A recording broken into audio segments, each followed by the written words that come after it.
Everybody can get into a comfortable seated position, or at least comfortable enough, because after sitting for a period of time, the body will grow uncomfortable anyway. I know everybody here is pretty familiar with meditation, but some good pointers I always like to remind myself when I sit down is to keep my back straight, my shoulders back, get relaxed. For me in particular, I also will relax my hips, as I find I keep a lot of tension there. Then I'll do a very quick body scan to see if there's anywhere in particular that I'm holding on to tension. So some very common spots for me are my eyebrows, my eyes, specifically behind the eyes, my jaw, my shoulders, my stomach muscles, my lower back, and my inner hips.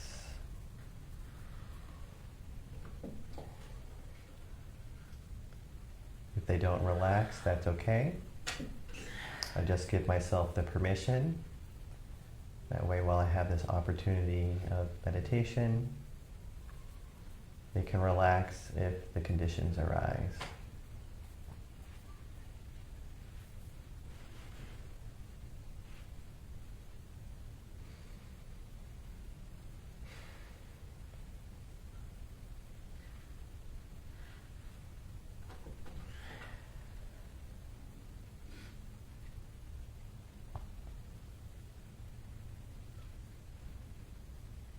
I'll take in one long, slow, deep breath through the nose.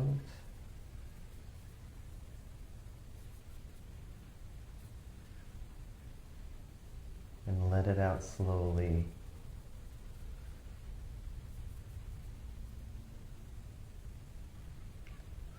One more long, slow, deep breath in.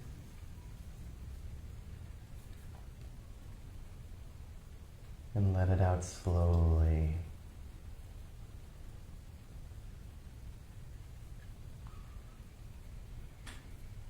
One last long, slow, deep breath in. And let it out slowly.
Bringing a sharp, bright, clear awareness to the body. How do you know that you're breathing? What signs does your body show that you're breathing?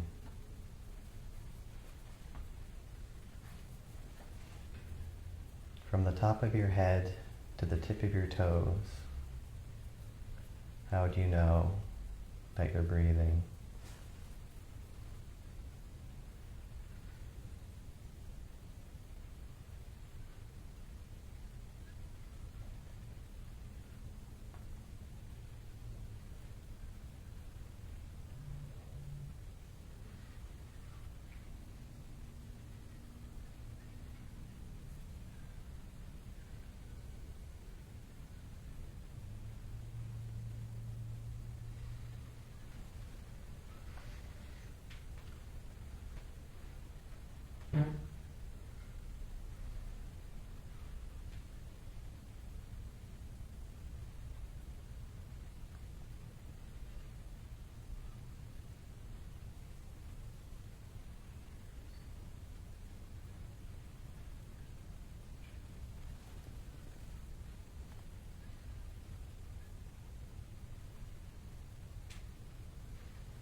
Still keeping our focus on the breath. What sensations related to the breath are neutral? Often we're uninterested in the neutral feelings that we have in our body. But when we come to pay attention to them, we'll often find that they're quite pleasant.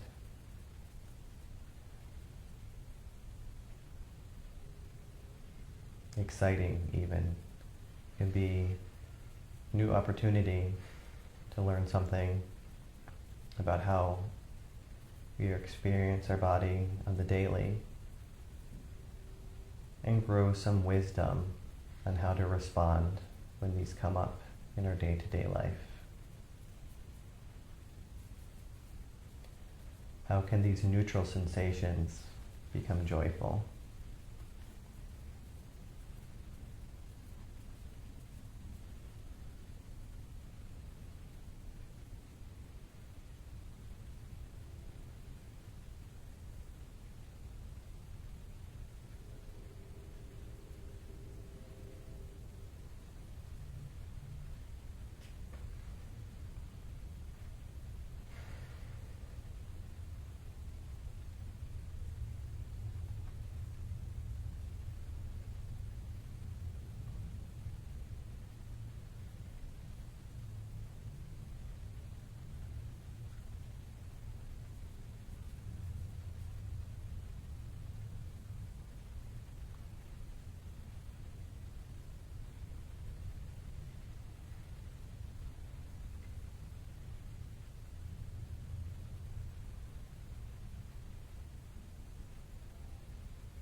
If we find ourselves becoming uninterested in the neutral, that's okay. We can come back to those sensations and try to find what's pleasant about them. Perhaps the warmth of your body is soothing, or if another part of your body is in pain, the neutrality could be seen as pleasant in comparison, and something else to focus on. Not the whole body is hurting.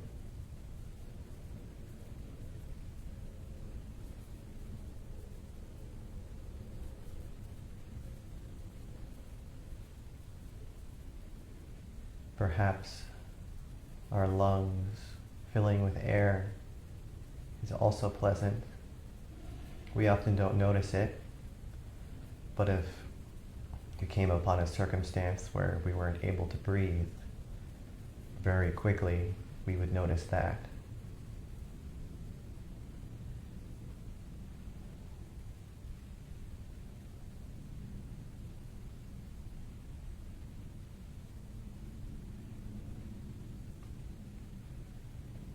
The weight of our body on the cushion,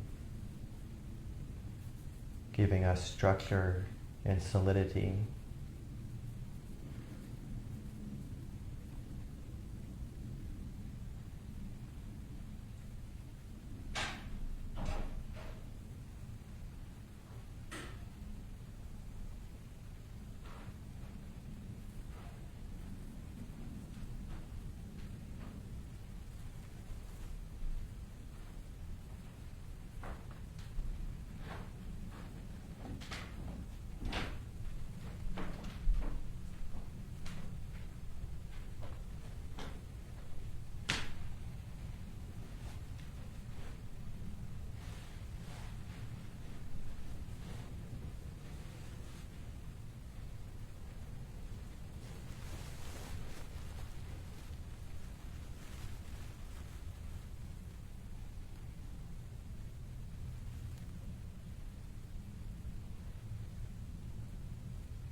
Continuing to focus on the breath.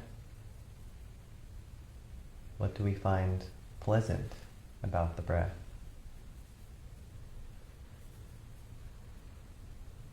Perhaps breathing in slowly and breathing out slowly helps to relieve tension that we have in the mind or the body.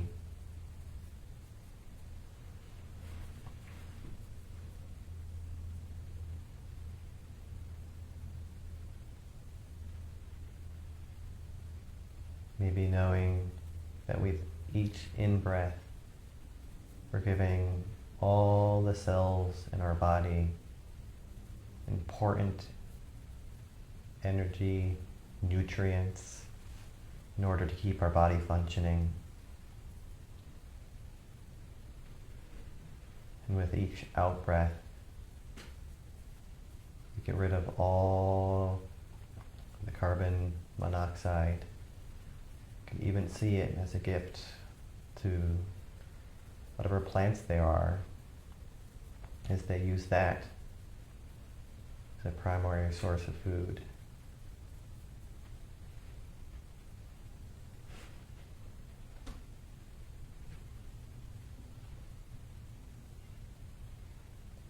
Maybe just knowing it's a common experience of all people, everyone that has ever lived, never will live, they'll also be breathing.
Breathing in and breathing out.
last few minutes of the meditation,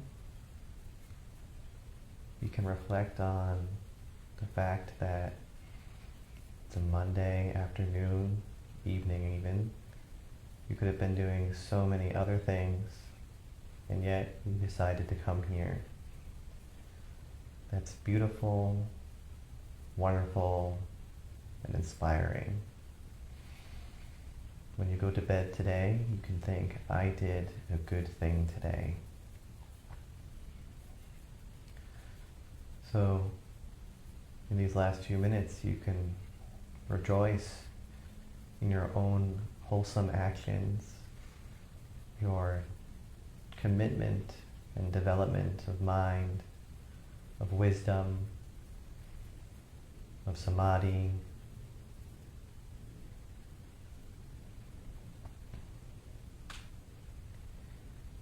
And you can bring someone to mind that you really care about, or maybe you don't even know them, but you know that they need help. And you can share the goodness of your actions tonight with them. May they benefit from your wholesome actions tonight. May they be happy. May they be healthy. May they be well.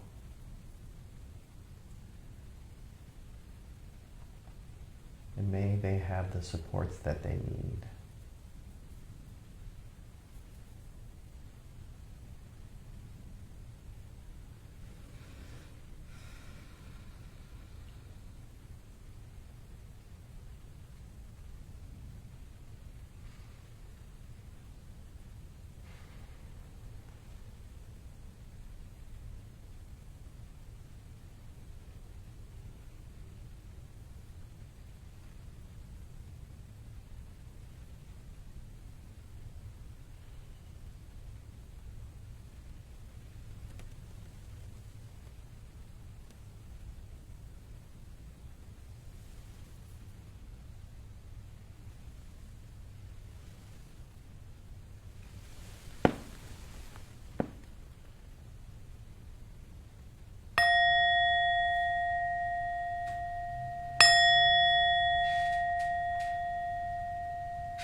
Being still for a few more moments,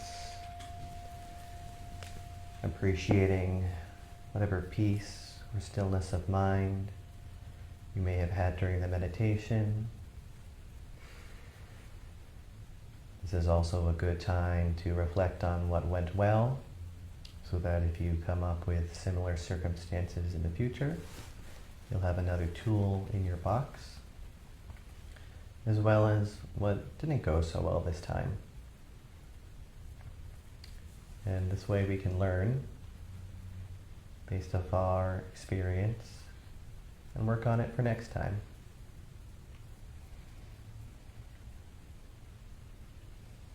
And after taking a moment, you can stretch or move if need be.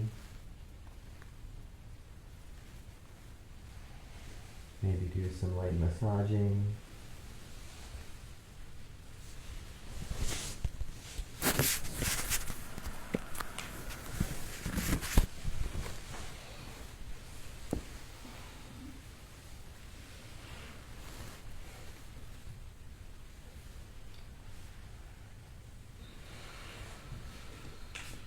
So I guess at this point in the program, I'll be given a talk.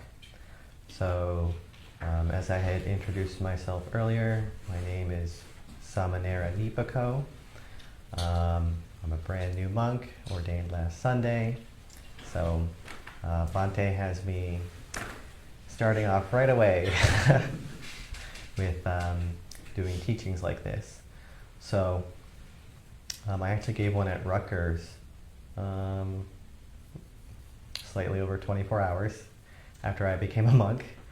And one of the topics that kept coming up during the Q&A portion was the idea of forgiveness. So this has been something that's been on my mind a lot lately for the past week or so. And I had a friend here that he was here for my ordination actually, and he gave me a teeny tiny sutta booklet that just happens to be one of my favorite suttas, and it touches on this idea of forgiveness. And if any of you decide that you find this sutta to be inspiring, I can write it down and help you find it after the program. So I'll give homage to the Buddha, and then I'll start with the talk. Namo tassa bhagavato arahato samma sambuddhassa. Namo tassa bhagavato arahato samma sambuddhassa. Namo tassa bhagavato arahato samma sambuddhassa. Buddhaṃ dhammāṃ saṅghāṃ namasāmi. So this particular translation of the sutta is from the Mahamevnawa Buddhist Monastery up in Canada, but they have locations worldwide. This particular sutta is Anguttara Nikaya 5.162, the Agatta Pati Vinaya Sutta, which means removing resentment. And in brief, basically, the Venerable Sariputta, actually, one of the Buddha's foremost disciples, goes over 5 different ways that we can go and work through resentment that we have building up against somebody. And it's a pretty short sutta, but I'll keep an eye on the time, and we'll see how much we actually get through. So there, the Venerable Sariputta addressed the bhikkhus. Friends, bhikkhus.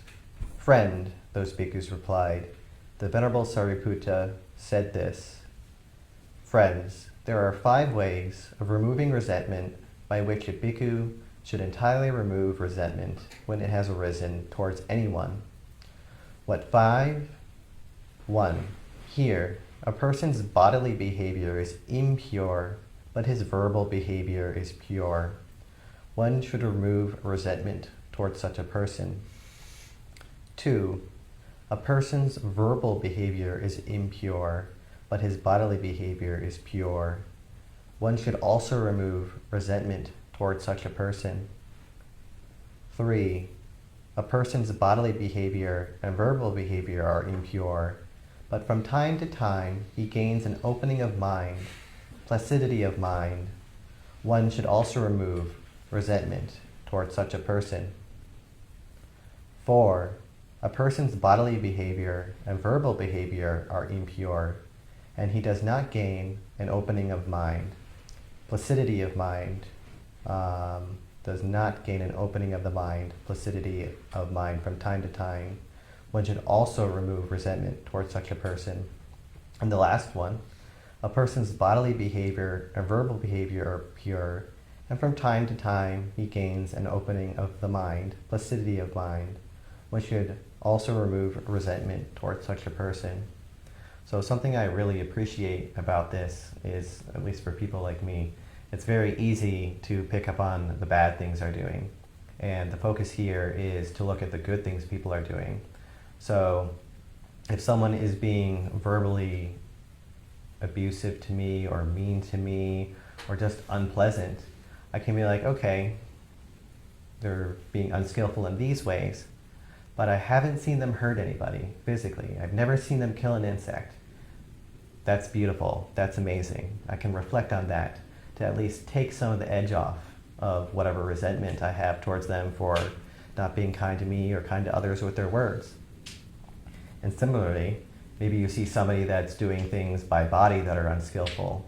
They're killing things, maybe they're stealing things, whatever it is that we could see. Perhaps they're really gentle with words. When their friends come to them, maybe they sit down with them and really listen and try to help. So that'd be another skillful thing to reflect on, that they need to improve here, but at least they're doing well there. And then the Buddha continued with people that have more and more skillful behavior. So sometimes when we see somebody just being outstanding, that can cause feelings of jealousy to arise, or other unwholesome emotions towards how we feel they're behaving. So in instances like that, we could use them as an inspiration of like, oh, maybe this is a sign that I need to work on these sort of things. So how can I learn from their skillful behaviors by body, speech, and speech? So from there, the Buddha, Putta rather, gives some very strong images that we can use, and I often bring to mind when working through these things, for these 5 types of people that we might run into. So the first, how, friends, should resentment be removed towards a person whose bodily behavior is impure, but whose verbal behavior is pure? Suppose a rag-robed bhikkhu sees a rag by the roadside. He would press it down with his left foot, spread it out with his right foot, tear off an intact section, and take it away with him.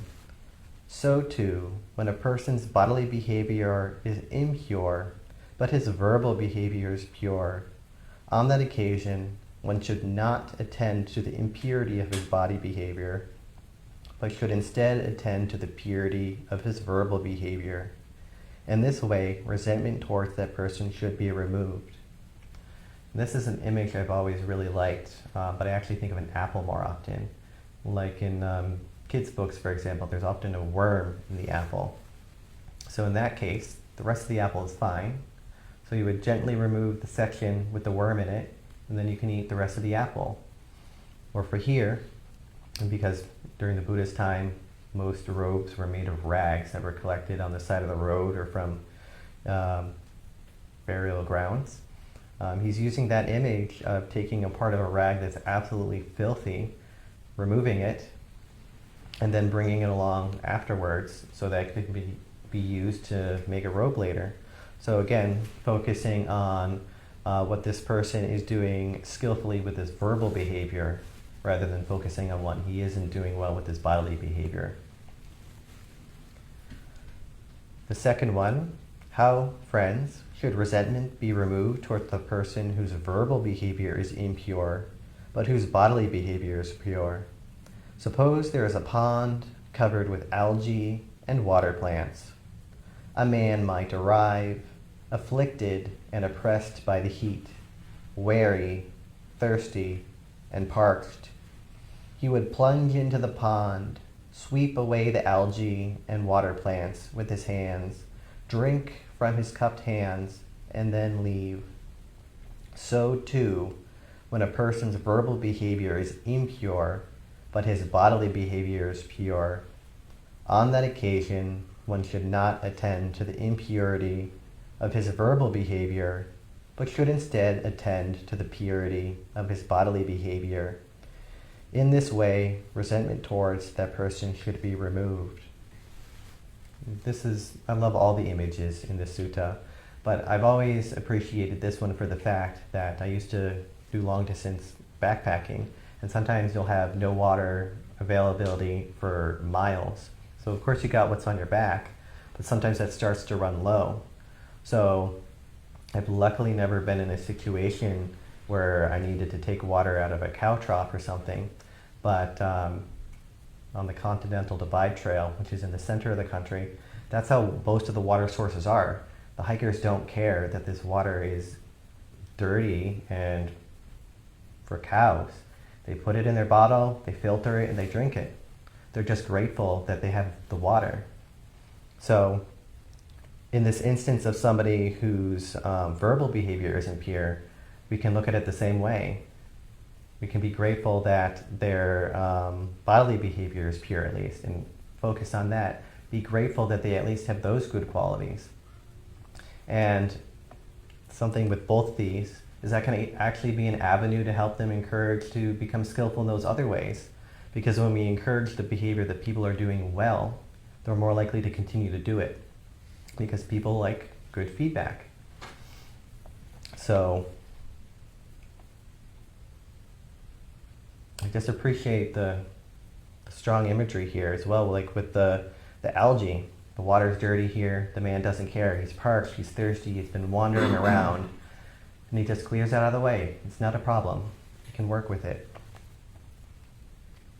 So for number 3, how, friends, should resentment be removed towards the person whose bodily behavior and verbal behavior are impure, but who from time to time gains an opening of the mind, placidity of mind?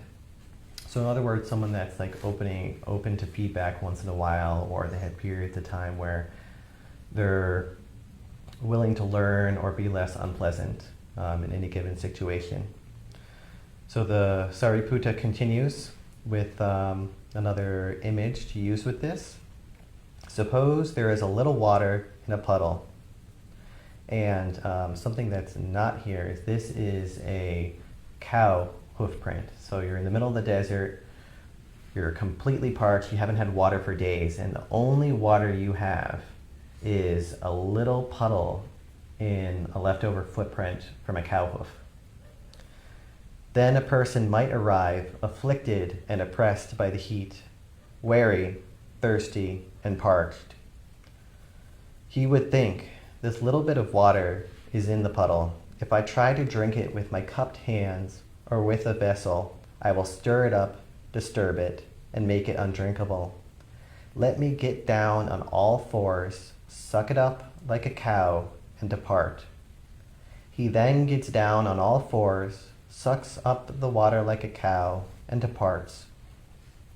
So too, when a person's bodily behavior and verbal behavior are impure, but from time to time he gains an opening of the mind, placidity of mind, on that occasion one should not attend to the impurity of his bodily and verbal behavior, but should instead attend on the opening of mind, the placidity of mind he gains from time to time. In this way, resentment towards that person should be removed. So this image in particular is one that you'll hear the most common from the sutta. And how I experience it, at least, it's because it's so humbling. You have this person in front of you that is consistently extremely unskillful in terms of body and their speech, and yet you're still finding ways to appreciate them. And the image of bending over, almost like you're bowing, and taking that water out of the hoof print, that's vulnerable, that's scary, probably will feel dangerous. But if you don't have that water and you're in the desert, you're going to die otherwise. And the desert, or I guess how I experience this is thinking of how if I let this resentment continue, that would be like if I was in the desert and continued to walk without taking that water. So it's just so visceral.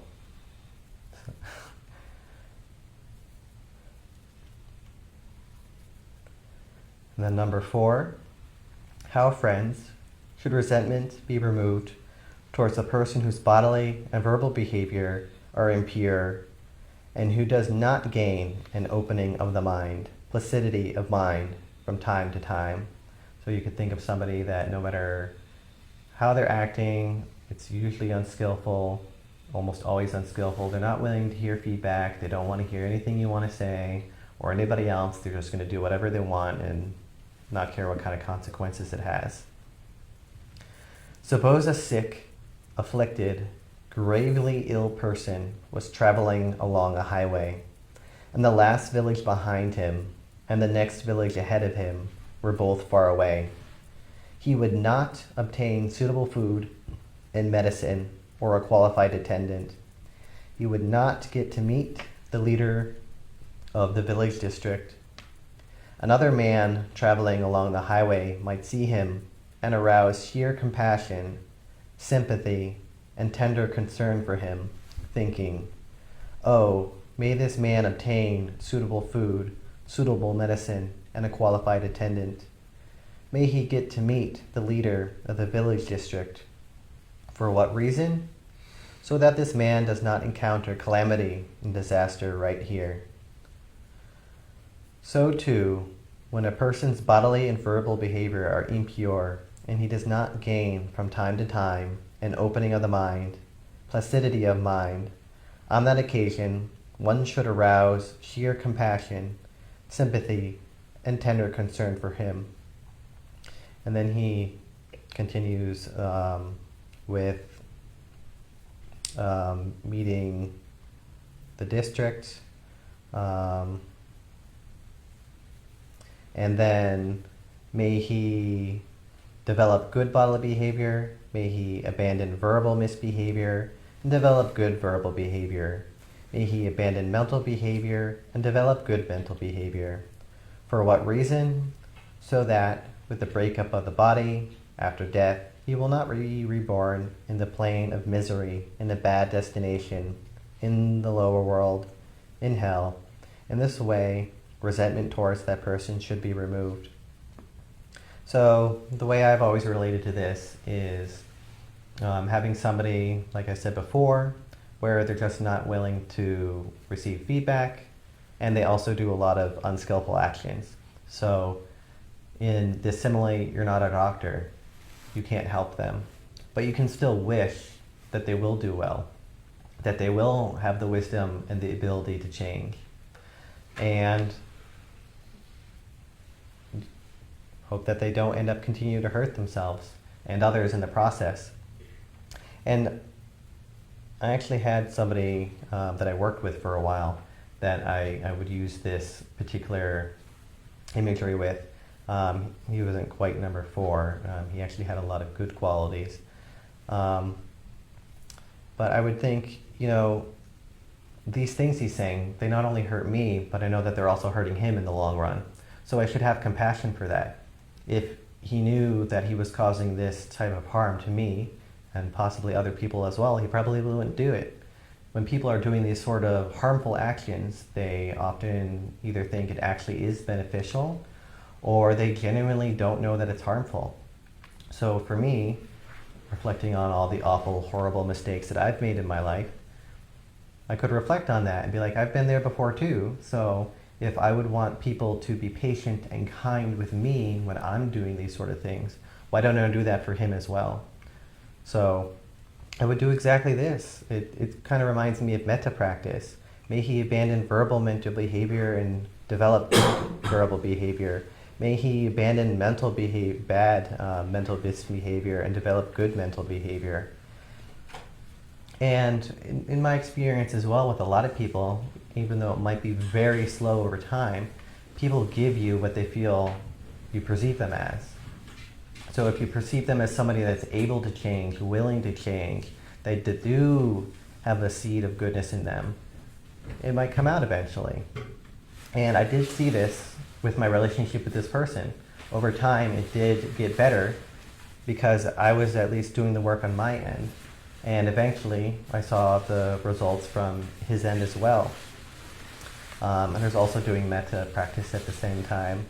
So I thought it was quite useful. I was very happy I ran upon this when I was dealing with that situation.